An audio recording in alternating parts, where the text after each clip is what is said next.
Irmãos, por favor, abra sua Bíblia no Evangelho de João.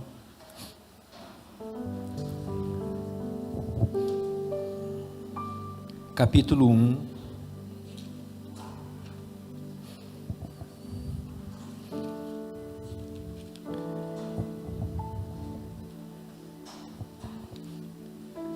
É o Joãozão.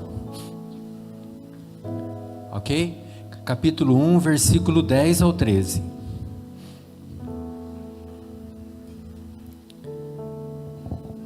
Eu vou ler com vocês. Todos estão lá? Aquele que é a palavra estava no mundo, e o mundo foi feito através dele, mas o mundo não o reconheceu. 11. Ele veio para o seu, mas os seus não o receberam. 12. Mas a todos quantos o receberam, deu-lhes o direito de se tornarem filhos de Deus, ou seja, aos que creem no seu nome, os quais não nasceram do sangue, nem da vontade da carne, nem da vontade do homem, mas de Deus. Agora, folheie a sua Bíblia, vá até o capítulo 3, de João mesmo.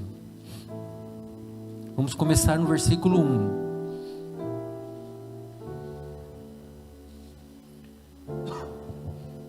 Eu vou ler, João capítulo 3, versículo 1. Havia entre os fariseus um homem chamado Nicodemos, membro do Supremo Tribunal dos Judeus.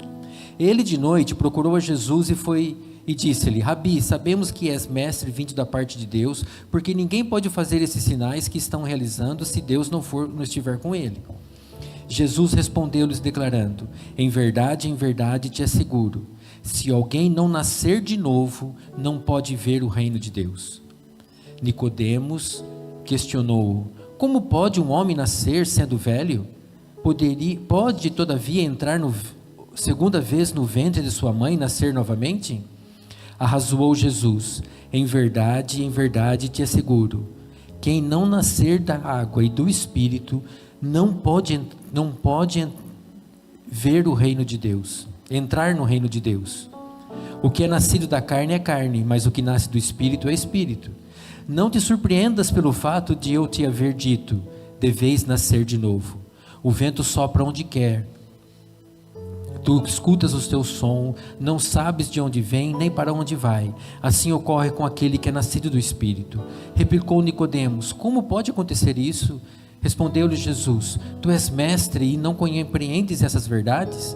Em verdade te asseguro, que nós dizemos o que conhecemos e testemunhamos o que temos visto, contudo não acolheis o nosso testemunho. Se falando de assuntos da terra não me credes, como crereis se não falardes dos celestiais? Ninguém jamais subiu ao céu, a não ser aquele que veio do céu, o Filho do homem que está no céu. Assim como Moisés levantou a serpente no deserto, deste mesmo modo é necessário que o Filho do homem seja levantado, para que todo aquele que nele crê não pereça, mas tenha vida eterna. Porque Deus amou o mundo de tal maneira, que deu seu Filho único, para que todo aquele que nele crê não pereça, mas tenha vida eterna. Porquanto Deus enviou seu Filho ao mundo, não para condenar o mundo, mas para que o mundo fosse salvo por ele. Quem nele crê não é condenado, mas quem não crê já está condenado, porque não acreditou no nome do Filho único de Deus. E o julgamento é este, que a luz veio ao mundo, mas os homens amaram mais as trevas do que a luz, porque as suas obras eram más. Amém. Irmãos, versículo 15 eu quero ler de novo. Para que todo aquele que nele crê não pereça. Todo aquele que nele crê não pereça. Porque Deus amou o mundo. Olha o que a Bíblia fala: Deus amou o mundo. A Bíblia não fala que Deus amou Israel. A Bíblia não fala que Deus amou os judeus. A Bíblia fala que Deus amou o mundo e deu seu Filho por ele. E a Bíblia fala, e Jesus disse mais ainda, porque Deus enviou o seu Filho não para condenar o mundo, mas para salvar o mundo. Jesus não veio a esta terra para condenar você. Você não recebe condenação da parte de Deus. Você não recebe condenação da parte de Jesus, porque Jesus não veio condenar ninguém. Ele veio salvar. Ele veio nos resgatar e não nos acusar ou nos condenar. Eu quero explicar para os irmãos neste culto uma condição da nossa jornada cristã. Irmãos, quando Deus criou o homem é a única criação de Deus que é composto de corpo, alma e espírito. Na verdade é o inverso. Você é um espírito que tem uma alma e que habita neste corpo. Deus o modelou no pó da terra e Deus soprou o fôlego de vida e entrou no homem. Deus deu do seu próprio espírito, do seu próprio fôlego e colocou no homem. Por isso o espírito do homem nunca mais morre, porque veio de Deus. O seu corpo morre, mas o seu espírito nunca mais morre, veio de Deus. Os animais, eles têm alma e eles têm um corpo. Quando morrem, acabou. Mas o homem, quando morre, tem o seu espírito. E esse espírito vive para sempre. A questão é na onde ele vai viver. Mas não é esse o motivo da pregação. Durante a criação, todos nós sabemos que o homem caiu. O homem pecou.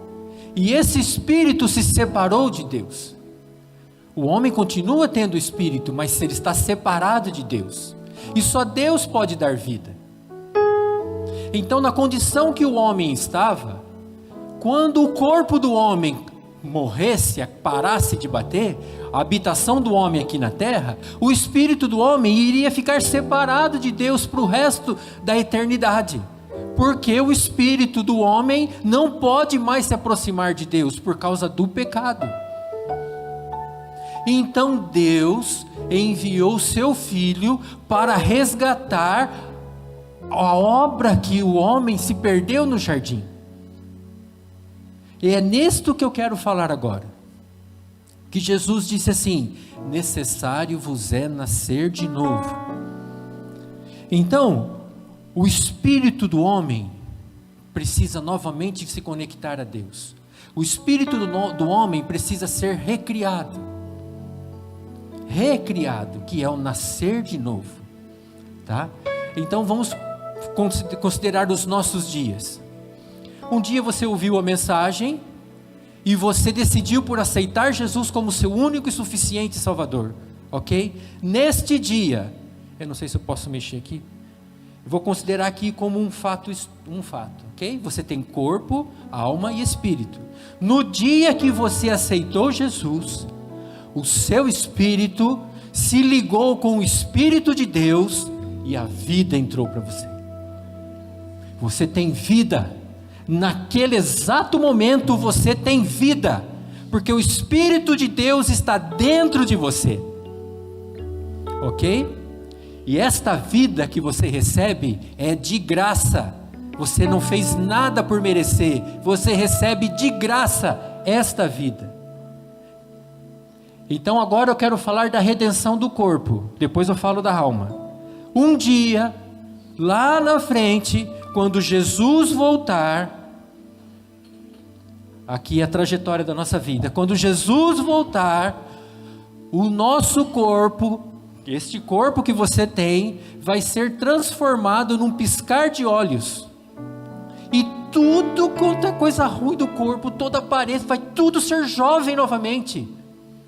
Você não vai ter uma outra feição, não. Você vai ter a sua própria feição que você é. Mas vai ser tudo restaurado e novo. Você vai ter um corpo incorruptível. Quando Jesus voltar, eu não sei quando vai ser isso. Essa é a redenção do seu corpo. Então, quando você aceitou Jesus, o seu espírito renasceu. Você não fez nada. Daqui a alguns anos lá na frente, eu não sei quando, o seu corpo vai ser transformado. E aqueles que partiram no Senhor vão ser ressuscitados e receberão o corpo novamente, como eles eram. E nessa trajetória tem a nossa alma. Quando você aceita Jesus, o seu espírito nasce de novo, mas a sua alma é a mesma. A alma precisa ser restaurada. Porque quem aceitou Jesus e gostava de pizza, continua gostando de pizza. Quem aceitou Jesus e nasceu de novo, o seu espírito, e gostava de música, continua gostando de música. Porque isso está na alma. A alma é onde concentra-se as suas emoções e as suas vontades. Você não simplesmente muda como se liga o interruptor, como se mexe no interruptor na sua alma. A sua alma precisa ser transformada ao longo do tempo.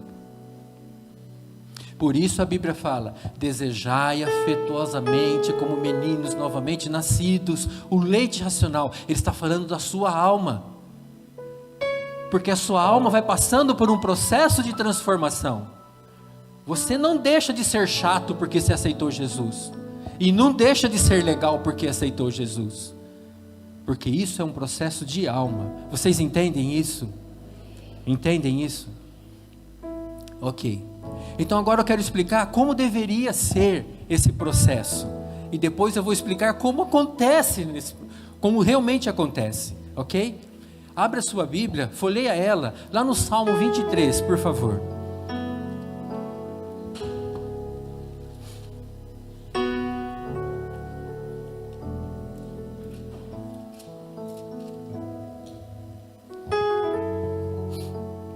Todos chegaram no Salmo 23? Eu vou falar como deveríamos ser, ok?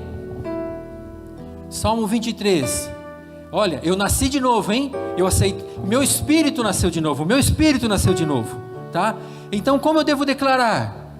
O Senhor é o meu pastor, nada me faltará.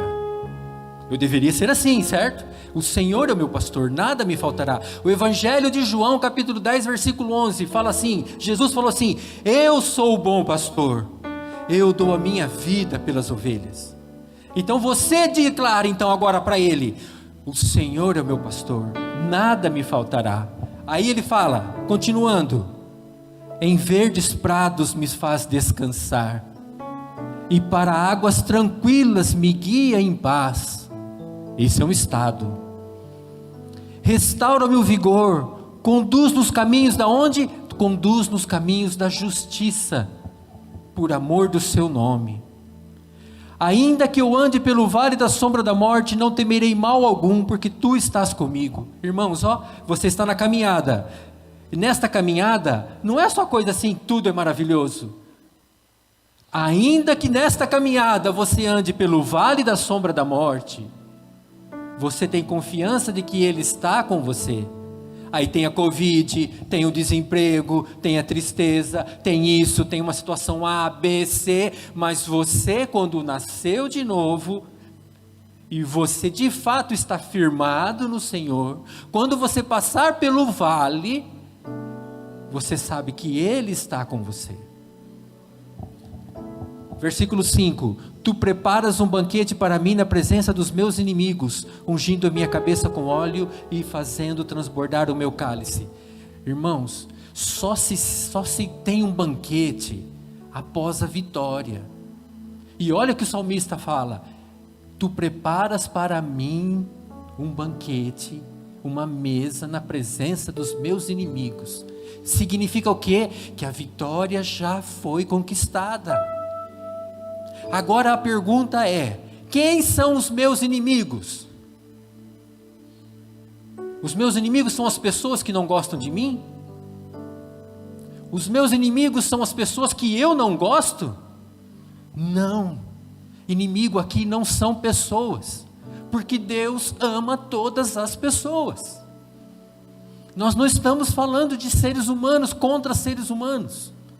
Os nossos inimigos, da qual fala o Salmo 23, ele está se referindo à morte, a doença, a dor, a depressão, a solidão, a tristeza.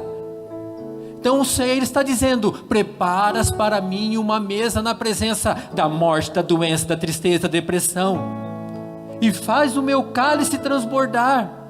Quando eu leio isso, irmãos, eu lembro do que Jesus falou assim: ide preparai a ceia do Senhor. Diante de nós o Senhor prepara uma ceia, nós fazemos regularmente por mês, mas o Senhor prepara uma ceia para você, e na ceia você tem o pãozinho que representa a cura, porque o corpo dele foi moído, triturado por todas as nossas enfermidades, e você tem o cálice que representa o sangue para perdão de todos os seus pecados. Pela ceia, Ele opera na nossa vida para colocar os nossos inimigos debaixo dos nossos pés.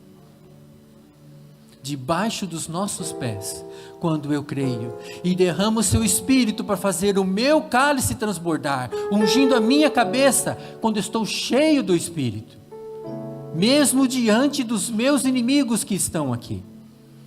E depois continua: a felicidade e a misericórdia certamente me acompanharão todos os dias da minha vida. No hebraico, irmãos, é a palavra, se não me engano, ratá. Não é acompanhar, é perseguir. A misericórdia e a bondade de Deus persegue você para te alcançar e dar a você tudo aquilo que você precisa e sustentar você. Você é perseguido pelas bênçãos de Deus. E habitarei na casa do Senhor por dias sem fim. Esse é o que deveríamos viver. Mas isso não acontece com naturalidade. Porque neste caminho, até o nosso corpo ser transformado, nós passamos por guerras. Nós passamos por lutas. E nem todas as pessoas que nasceram de novo aqui sabem como poder se posicionar durante o caminho da sua vida. Vini, pode ir. Eu vou colocar alguns versículos para vocês.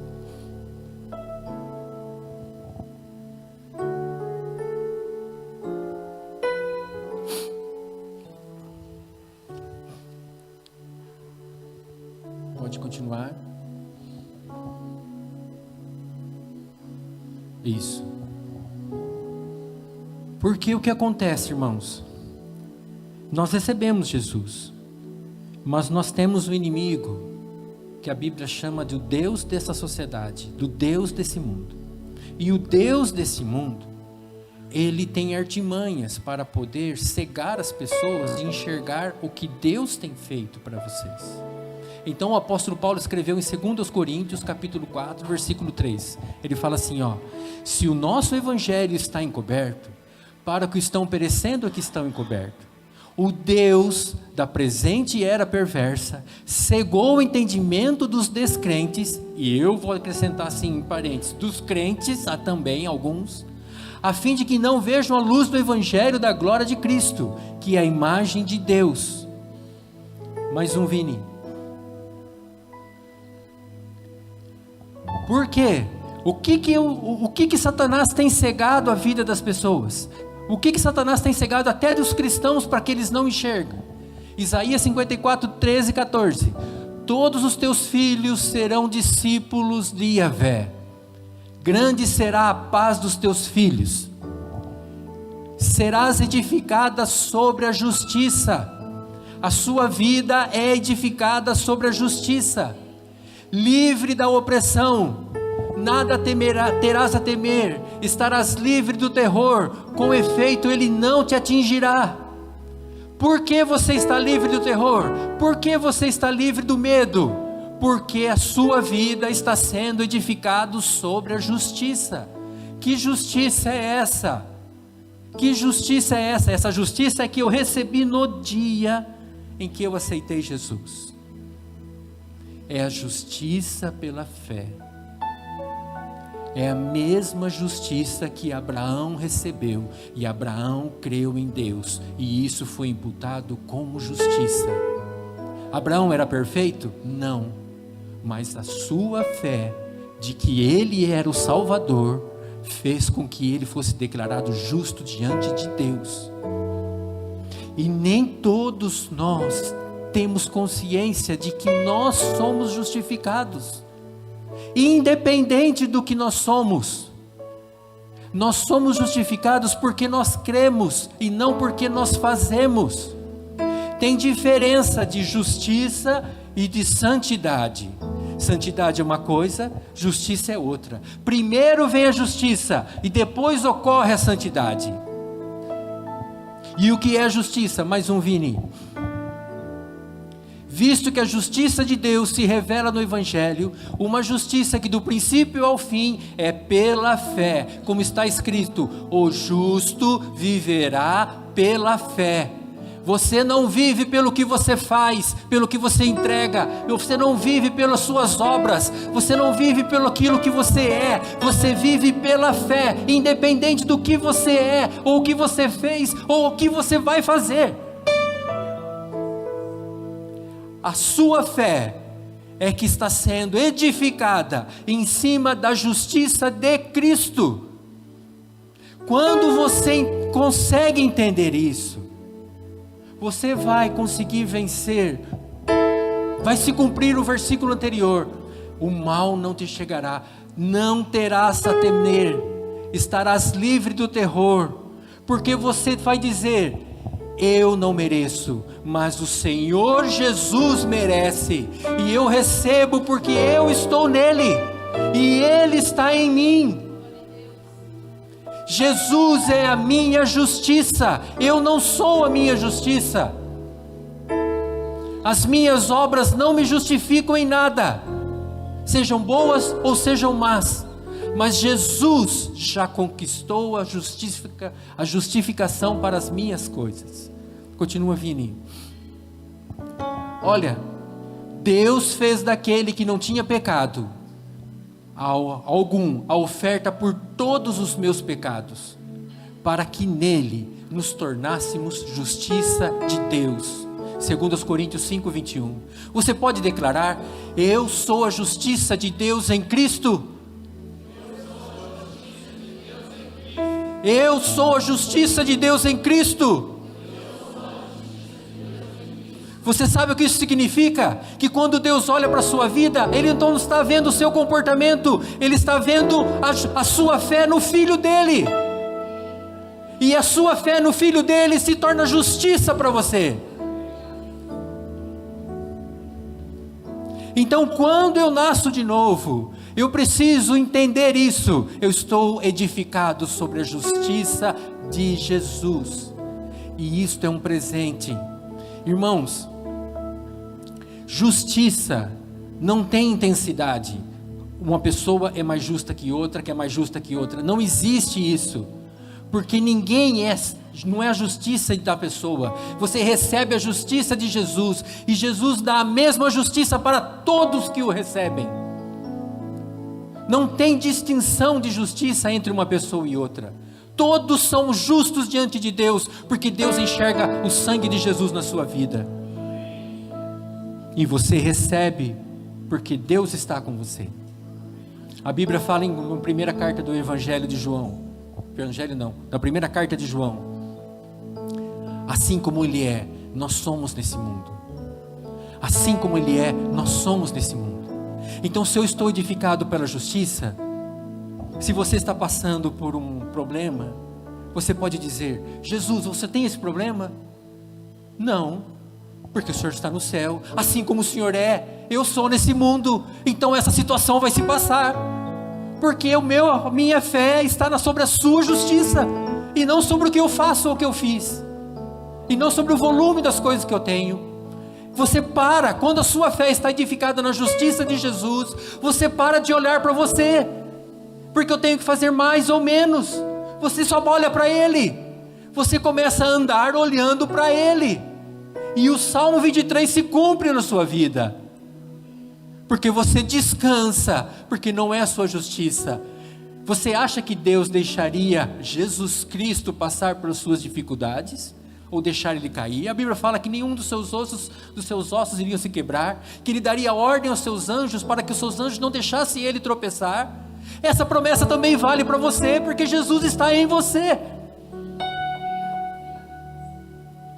Porque Jesus está em você. Então eu tenho que trazer à minha memória tudo que Jesus fez, para entender, eu recebo, e eu recebo isso, não porque mereço, eu recebo isso, porque Jesus merece. Eu sou abençoado por quem Ele é, e não por quem eu sou. Mais um, Vini. Agora, irmãos, eu estou explicando uma coisa para vocês, mas na nossa jornada, até chegar o dia da transformação, nós sofremos guerra. Existe uma guerra espiritual. Aonde ocorre a guerra espiritual? Alguém vai dizer, nos ares. Não. No corpo. Não. Existe uma guerra espiritual. Uma guerra que quer tirar isto da nossa mente. Eu vou te mostrar agora onde acontece essa guerra. Segunda carta aos Coríntios, capítulo 10, versículo 5. Volta um, Vini. Para frente. Aí. Destruímos vãs filosofias e raciocínios, e a arrogância que tentam levar as pessoas para longe do conhecimento de Deus, tornando cativo todo pensamento carnal para levá-lo à obediência de Cristo. Olha o que Paulo está falando aqui, escreveu aos irmãos de Coríntios. Ele está dizendo que nós, os apóstolos, ele estava lutando para destruir as vãs filosofias e a arrogância que tentam levar pessoas para longe do conhecimento de Deus. Que conhecimento de Deus é esse, gente? É conhecimento que Deus é todo poderoso? Todo mundo sabe. É conhecimento de que Deus existe? Uns sabem, outros não. Isso pode ser. Mas qual é o principal conhecimento de Deus? Que as filosofias, sejam sociais, ou até mesmo de igreja, vamos dizer assim, faz com que sutilmente as pessoas ficam longe de Deus. É o conhecimento de que Deus te ama incondicionalmente. É o conhecimento de que Deus te ama incondicionalmente.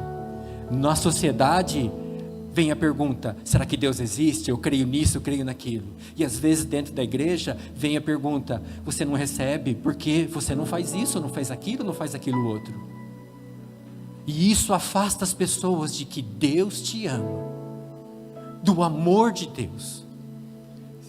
Romanos 8 fala, se Deus nos deu o seu Filho, como não nos dará outras coisas? Se Deus nos deu o seu único Filho, como Ele não vai nos dar outras coisas? Então sempre surgem as teorias humanas, para afastar o amor de Deus que está sobre você, e às vezes transformar Deus num juiz. Deus não vai gostar disso que eu fiz. Quando você tem esse entendimento, qual que é a nossa postura? Se afastar de Deus. As vãs filosofias que Satanás lança, que o Deus desse século lança, não são filosofias da escola, da faculdade. Uma vez quando eu era muito jovem, eu falava, na faculdade tem aula de filosofia, aula de sociologia, fica ensinando coisas que não é da Bíblia, você vai ficar com a cabeça confusa. Eu não estou falando disso não. Eu estou falando assim, de filosofias de vida, onde Satanás sutilmente, Satanás não fala assim, você não presta, você é ruim. Ele não fala na segunda pessoa, porque você vai saber que é ele. Mas ele lança uma seta para você, e você começa a pensar assim, eu sou ruim mesmo. Eu não tenho valor.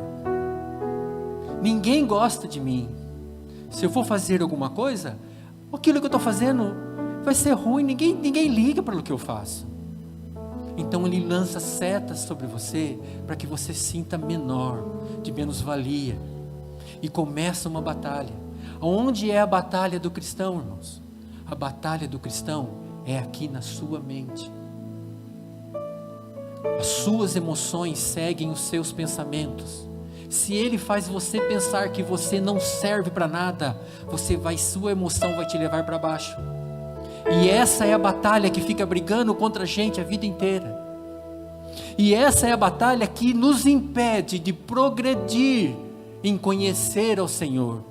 Porque colocamos as coisas numa perspectiva de que, principalmente nós latinos, nós do povo latino, nós somos muito emocionais. Nós precisamos estar bem para conseguir progredir. A nossa motivação, assim, você faz uma pessoa feliz, então ela vai fazer muita coisa. Mas se ela está triste, ela vai cair demais a sua performance, porque ela está triste.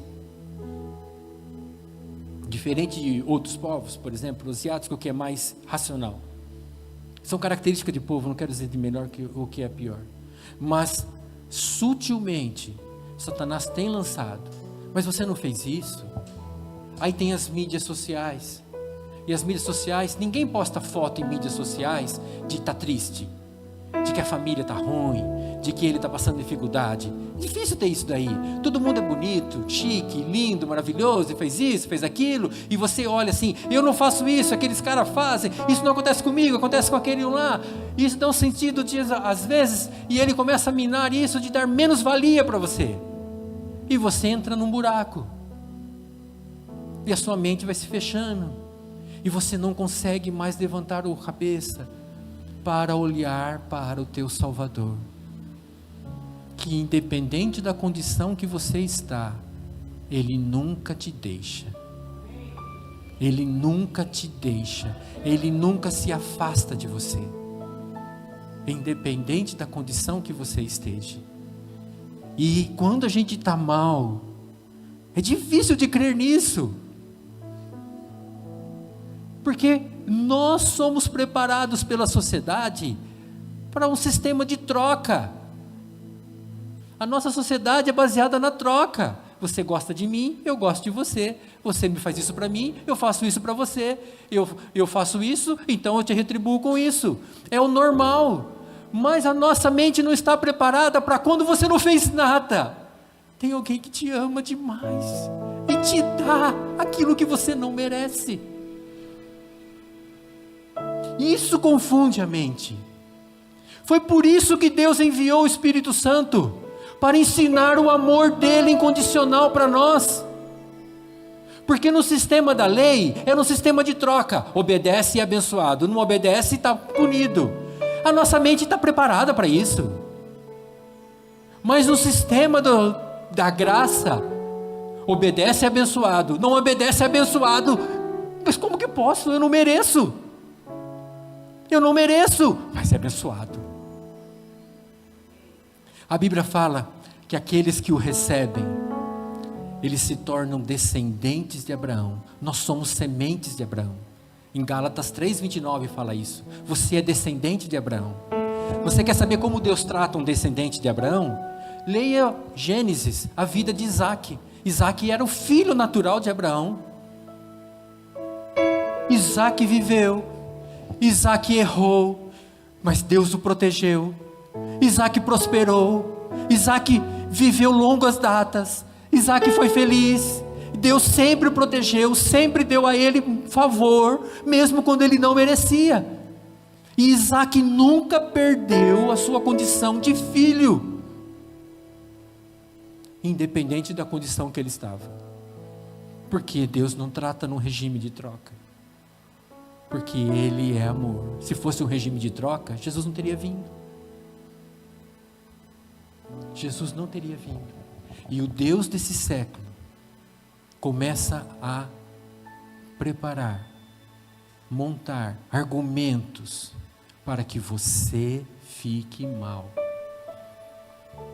Continua ouvindo. Sendo assim, volta mais um Vini, por favor. Aí a Bíblia fala, tornando cativo, o que nós devemos fazer? O que nós devemos fazer quando você se sente, quando você erra, ou quando se sente alguma coisa ruim? Ele responde, tornando cativo todo pensamento carnal, ou seja, de menos-valia, de depressão, de tristeza, para levá-lo até a obediência de Cristo.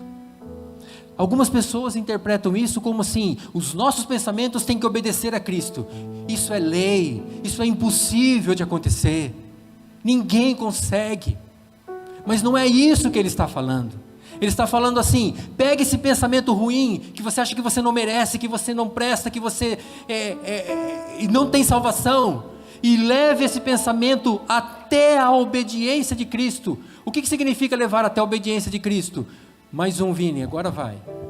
Significa, olha, sendo assim, como por meio de uma desobediência de um só homem, muitos se tornaram pecadores, assim também, por intermédio da obediência de um único homem, muitos serão feitos justos. O que significa? Eu recebo porque Jesus obedeceu. Eu recebo porque Jesus fez. Então você leva esse pensamento até a obediência de Cristo. É pela obediência dele que eu recebo. É pela obediência dele que eu sou liberto.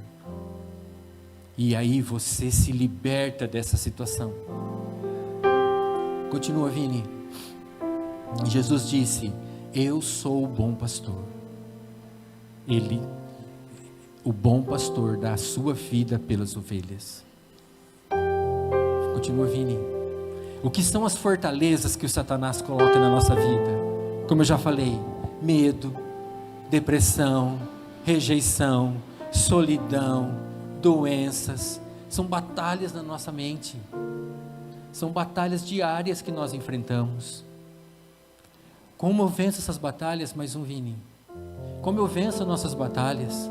Mais um, Vini. Com a fé no que Deus declara sobre você. Nós acreditamos mais numa outra pessoa que fala alguma coisa sobre nós do que aquilo que Deus declara sobre mim. Deus declara para você que você é a semente de Abraão. Mas se alguém falar assim: você não vale nada, você acredita mais na pessoa do que na palavra que veio. Deus fala assim: eu te dou o direito de ser o meu filho e você é amado por mim.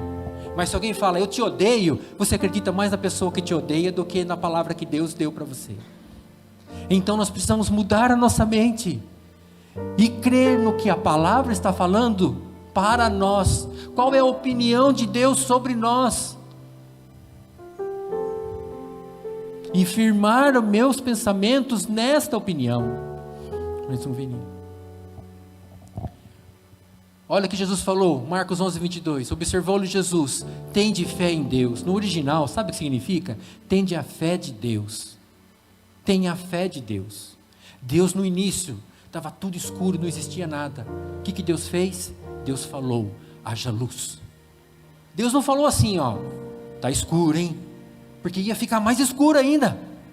Deus falou o oposto do que Ele queria: haja luz. E então veio a luz. Mas nós somos imediatistas. Vocês acham que quando Deus falou assim, haja luz, foi como acender um interruptor e já teve a luz? Não, começou o processo de se formar e veio a luz. Quando você declara algo sobre a sua vida, quando você declara algo sobre você, começa o processo, e aquilo vai acontecer conforme você declarou. E aquilo vai acontecer conforme você declarou. Quanto tempo eu não sei, mas vai acontecer. Dizem que filho de peixe, peixinho é, não é? Então eu tenho que ter a fé do meu pai, porque o meu pai fala e acontece. Quando eu falo, acontece também. Eu tenho a fé do meu pai. Temos o mesmo espírito, porque ele me deu do seu espírito. 2 Coríntios 4,13 fala: eu creio, por isso eu falo. Romanos 10,10, com o coração, com a sua alma. Coração é o sentido da alma. Se crê para a justiça, justiça da fé. Não é justiça de que você faz tudo certinho, é a justiça da fé em Cristo. E com a boca se faz confissão para a salvação. Salvação do inferno? Sim, mas é muito pequeno isso. Salvação é uma palavra muito grande. Salvação significa salvar do inferno, e também significa salvar de doenças, salvar de perigos, salvar de problemas, salvar de circunstâncias, salvar tudo que te incomoda. Então com o seu coração você crê na justiça, o meu coração está firmado. E quando eu estou passando pelo vale da sombra da morte, a minha boca confessa a salvação. Salvação por aquilo que eu estou vivendo. E que eu quero o inverso. Continua, Vini. Porque a nossa vida tem que ser assim, ó. 2 Coríntios 3,18. Mas todos nós, que com a face descoberta contemplamos, como por meio de um material espelhado, a glória do Senhor, conforme a sua imagem, estamos sendo transformados com glória crescente, na mesma imagem que vem do Senhor, que é o seu Espírito. O que esse versículo quer dizer, irmãos? Ele quer dizer que você se torna aquilo que você contempla. Você lembra de Jacó? Jacó fez um acordo com seu genro, seu sogro. Se nascer ovelhinha assim listadas é minha, se nascer a sua. Jacó colocou um monte de umas folhas lá, tudo riscado, e as ovelhas olhavam para aquelas folhinhas quando iam beber água, e depois que elas olhavam, elas teriam suas crias, e as crias eram tudo malhadas. Aí mudou o acordo. Não, agora se for malhar, só está malhado agora, mudou o acordo, se for branquinho dá. Então Jacó colocou uma folha lisinha, as ovelhinhas lisinho, aí ia ter os seus filhotinhos, tudo lisinho, tudo branquinho de uma única cor, porque você se torna aquilo que você contempla. Então a nossa vida aqui, não é olhar assim, a vida do pastor, ou a vida do Jaime, ou seguir isto, ou seguir aquilo, e nem ficar pensando que uma pessoa fez mal para você ou não, porque isso é ruim. A nossa vida aqui é viver contemplando o Senhor Jesus. Quando eu olho para Ele, e eu vivo olhando para Ele, eu vejo o quanto Ele me ama, e o meu coração se enche de amor. Uma pessoa amada, ela ama os outros. Uma pessoa que se sente perdoada, ela perdoa os outros. Ela não está na moeda de troca, porque ela vive olhando para uma pessoa que a ama. Ela vive olhando para uma, sabe, irmãos, a sociedade, nossa sociedade, ela depende muito de contatos, de networks, para você se dar bem. Aí aquele ali é amigo do fulano, do cicrano, isso que isso acontece conosco também. Mas a nossa vida não deve ser nos padrões da sociedade. Quando Abraão morreu, Deus apareceu a Isaac, e Deus falou assim para Isaac: não volta para o Egito, fica nessa terra, porque é essa terra que eu te darei. O que significa voltar para o Egito? Porque no Egito havia recursos naturais. Havia recursos naturais. Então Deus quis dizer assim: não volte para os recursos que tem lá, porque não é aqueles recursos que vão te abençoar. Fique aqui, porque aqui os recursos são sobrenaturais. Você vai receber aquilo que você não tem. Você vai receber o que não tem. Então Isaac cavava um poço e ele encontrava água. Mas se outra pessoa cavasse no mesmo lugar de Isaac, talvez não tivesse água, porque o recurso vem de Deus. E isso vem pela fé na justiça do Cordeiro. Então quando eu vivo, sabe, às vezes a pessoa faz mal para a gente pensa assim: eu não vou me esquecer dessa pessoa nunca. Errado. Para que levar essa pessoa com você do resto da vida? Besteira, ela já fez mal para você, esquece ela. Se ficar pensando em coisa ruim vai acontecer. Então comece a contemplar o amor que Deus tem por você. Comece a contemplar o quanto Jesus te ama, e você vai receber deste amor, receber em paz, receber em segurança, receber em gratidão, receber em bondade de Deus, porque você está olhando para quem é amável, para quem é amável. Jesus é amável. Jesus nunca despreza uma pessoa. Jesus nunca despreza quem busca por Ele. Na palavra de Deus tem uma mensagem assim, que o Senhor fala: buscar-me-eis e me encontrareis, quando você me buscar de todo o coração.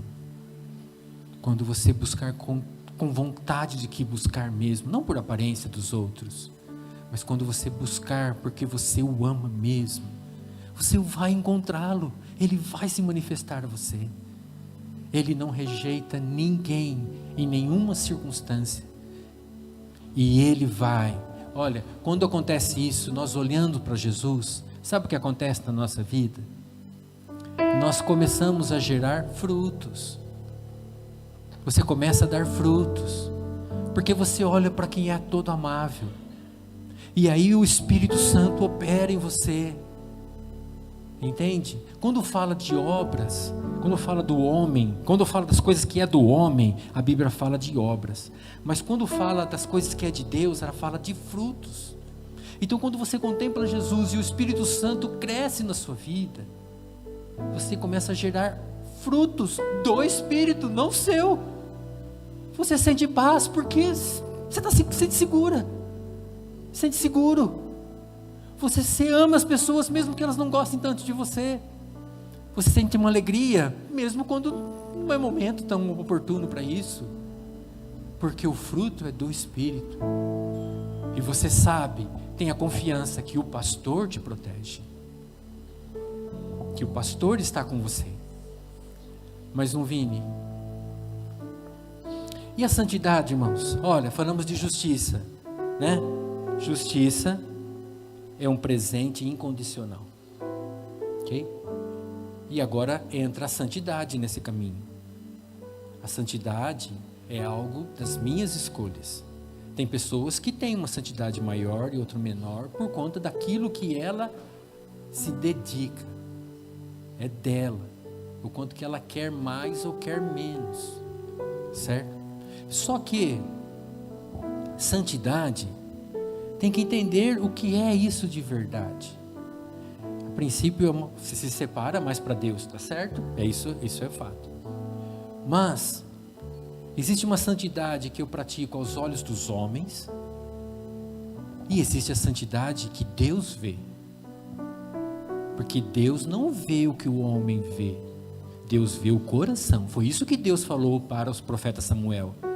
Passou todos os filhos de Jessé, e Deus falou para ele: vocês olham conforme a aparência, mas eu olho o coração. O mais improvável era Davi, que era o mais baixinho e o mais feio, e Deus escolheu ele porque via o coração dele. Então o que significa quando eu quero dizer trabalhar na santidade? Vai, Vini. Apocalipse 2:2. Aqui Jesus está falando para a igreja de Éfeso, ok? Fala assim: eu sei as tuas obras, e o trabalho, e a tua paciência, perseverança. Jesus está falando para ele: se você continuar lendo lá, eu sei que você rejeitou isso, rejeitou aquilo, né?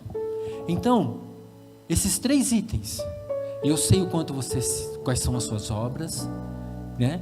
Do seu processo de separação. Eu sei qual é o seu trabalho e a sua paciência. Quando a gente lê isso, cada um pode interpretar essas situações, cada um do seu jeito, certo? Porque obras, trabalho e paciência, perseverança pode ser de qualquer, cada um pode ter uma interpretação, mas a Bíblia interpreta a Bíblia, ok? Então, mais um, Vini, o que significa obras, trabalho e paciência? Na primeira carta aos Tessalonicenses, capítulo 1, versículo 3, Paulo escreveu assim, lembrando-vos sem cessar da obra da vossa fé, obra da sua fé, do trabalho, do amor e da paciência, da esperança.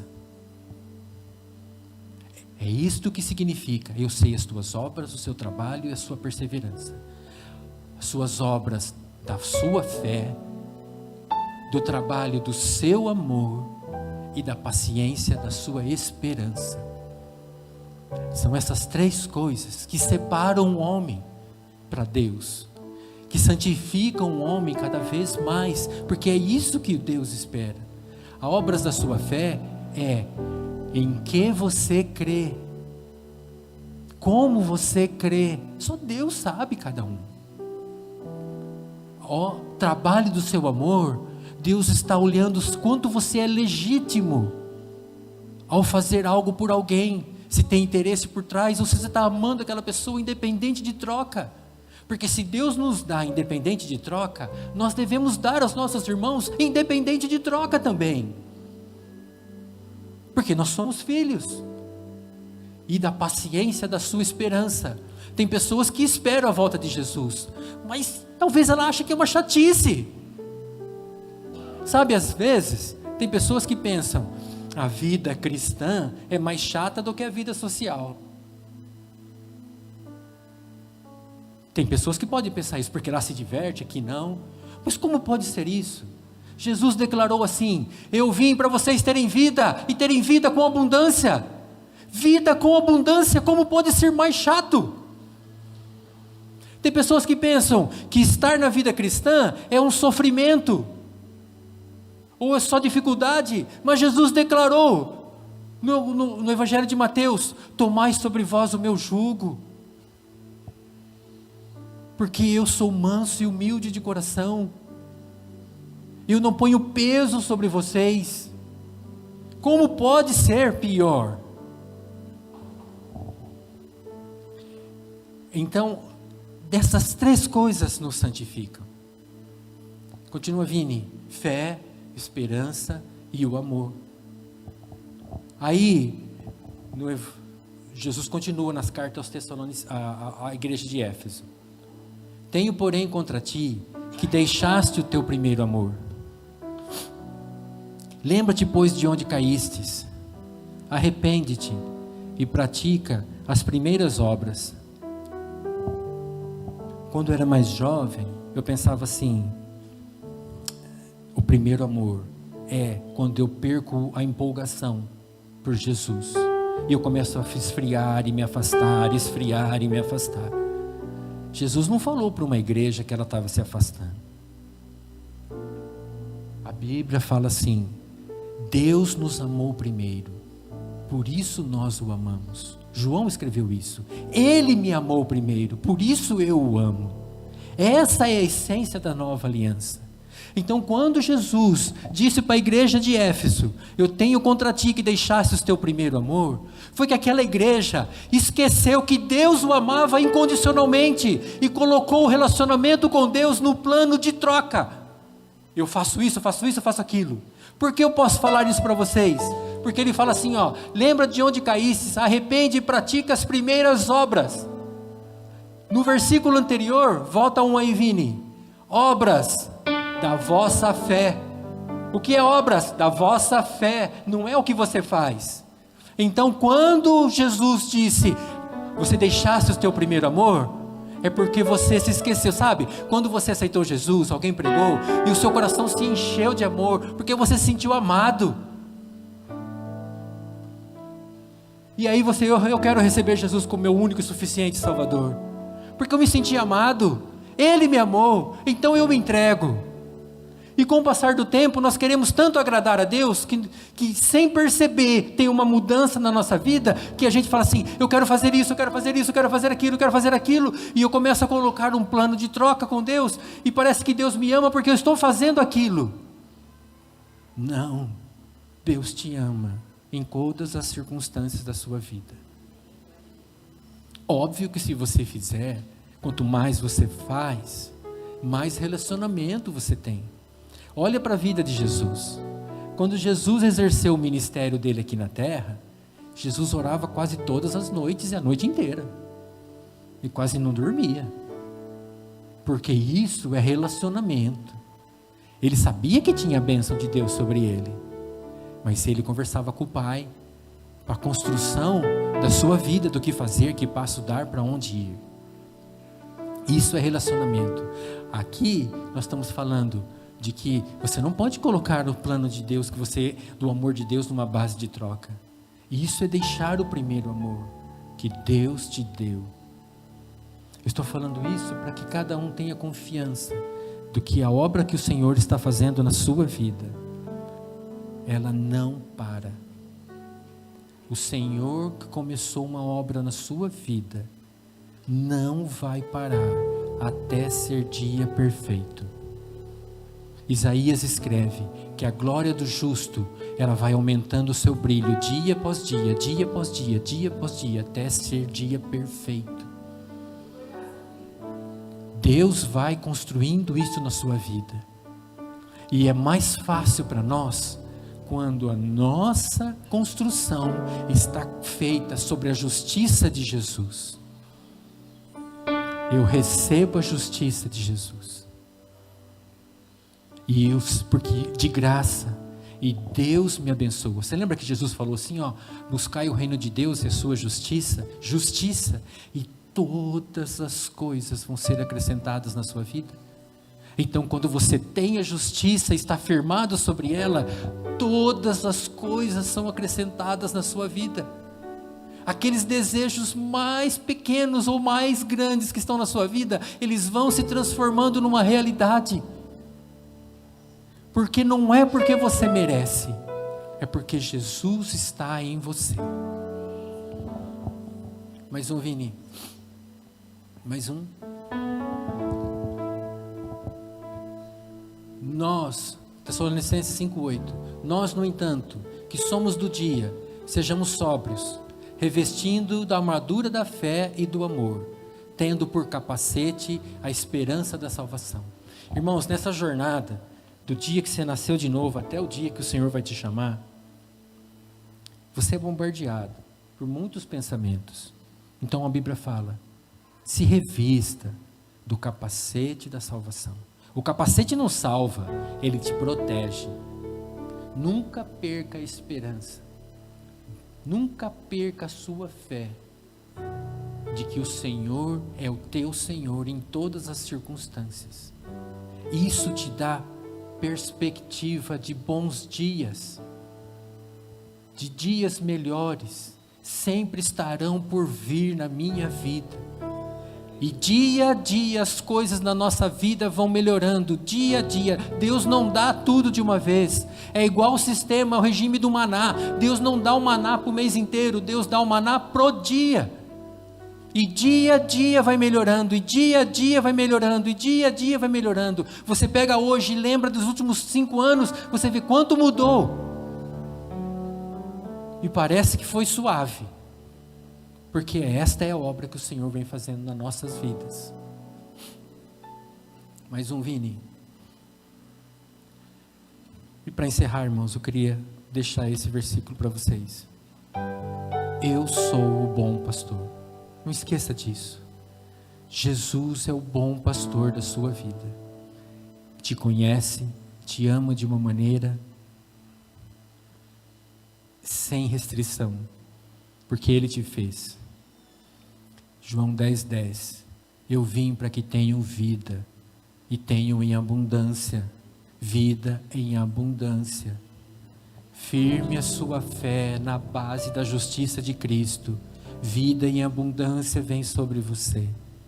Vida, tomai sobre vós o meu jugo, e aprendei de mim, que sou manso e humilde de coração, e encontrareis o que? Descanso para a sua alma.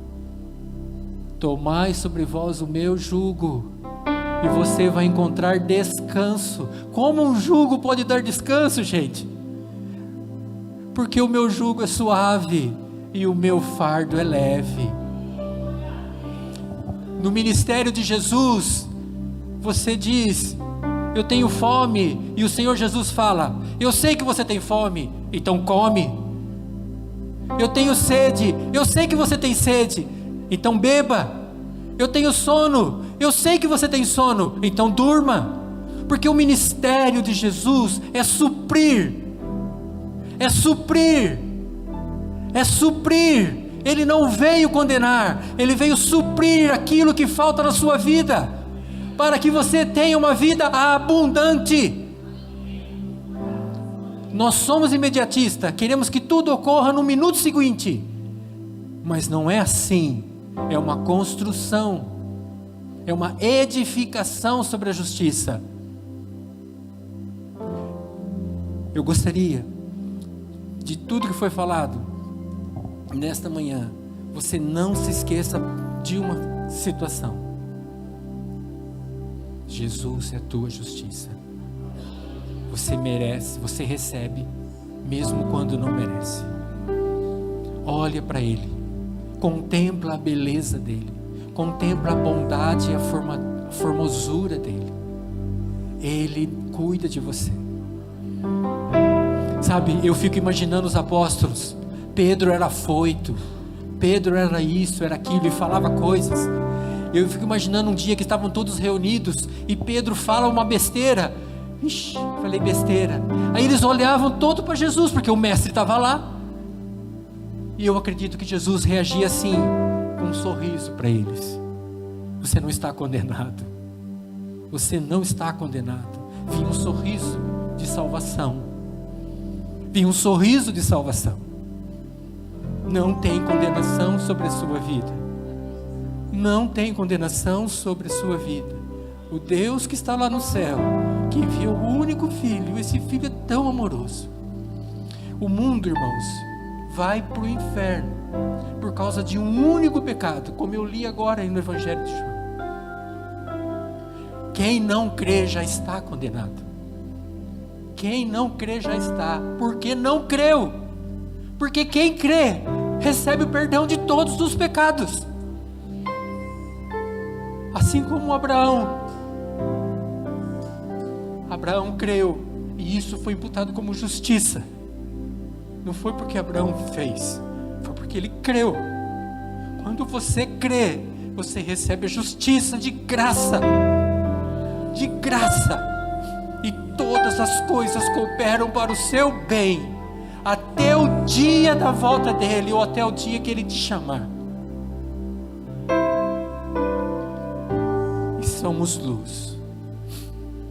Eu gostaria que ficássemos em pé. Quero fazer uma oração com vocês.